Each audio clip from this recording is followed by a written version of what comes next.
بسم اللہ الرحمن الرحیم۔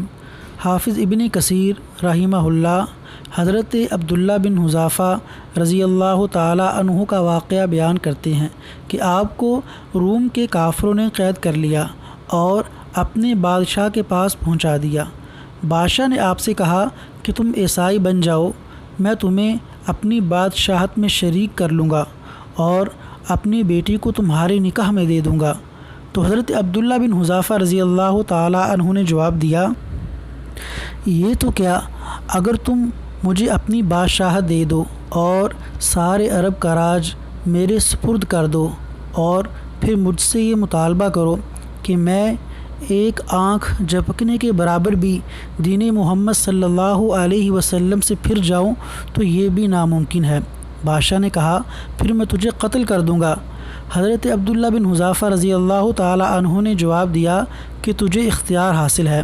بادشاہ نے حکم دیا، اسی وقت انہیں صلیب پر چڑھا دیا گیا اور تیر اندازوں نے ان کے ہاتھ، پاؤں اور جسم کو چھیدنا شروع کر دیا اور بار بار کہا جاتا کہ اب بھی عیسائیت قبول کر لو، لیکن آپ پورے صبر و استقلال سے فرماتے، ہرگز نہیں۔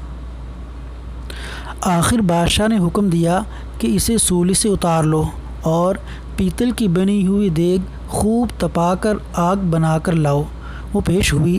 بادشاہ نے ایک اور مسلمان قیدی کے بارے حکم دیا کہ اسے اس میں ڈال دو۔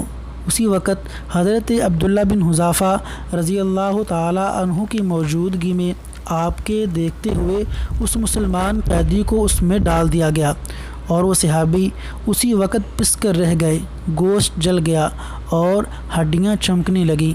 پھر بادشاہ نے حضرت عبداللہ بن حذافہ رضی اللہ تعالی عنہ سے کہا کہ اب بھی وقت ہے، بات مان لو اور ہمارا مذہب قبول کر لو، وگرنہ تمہیں بھی اسی آگ کی دیگ میں ڈال دیا جائے گا۔ لیکن آپ نے ایمان جوش سے کام لے کر فرمایا کہ یہ ناممکن ہے کہ میں اللہ کے دین کو چھوڑ دوں۔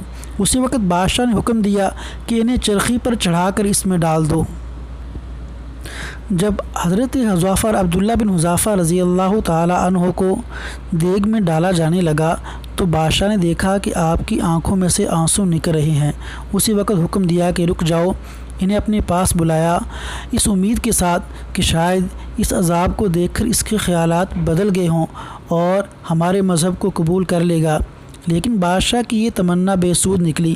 حضرت عبداللہ بن حذافہ رضی اللہ تعالی عنہ نے فرمایا کہ میں تو اس لیے رو رہا تھا کہ آج ایک ہی جان ہے جسے میں اللہ کے راستے میں قربان کر رہا ہوں، کاش میرے پاس اور بھی جانیں ہوتی جنہیں ایک ایک کر کے اللہ کے راہ میں قربان کر دیتا۔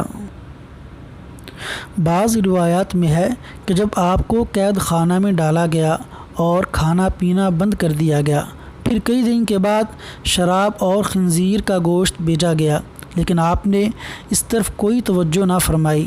بادشاہ نے آپ کی طرف پیغام بھیجا اور نہ کھانے کا سبب دریافت کیا تو آپ نے جواب دیا کہ اس حالت میں، یہ مجبوری کی حالت ہے، میرے لیے جائز تو ہے، لیکن میں اپنے دشمن کو اپنے بارے میں خوش ہونے کا موقع نہیں دینا چاہتا۔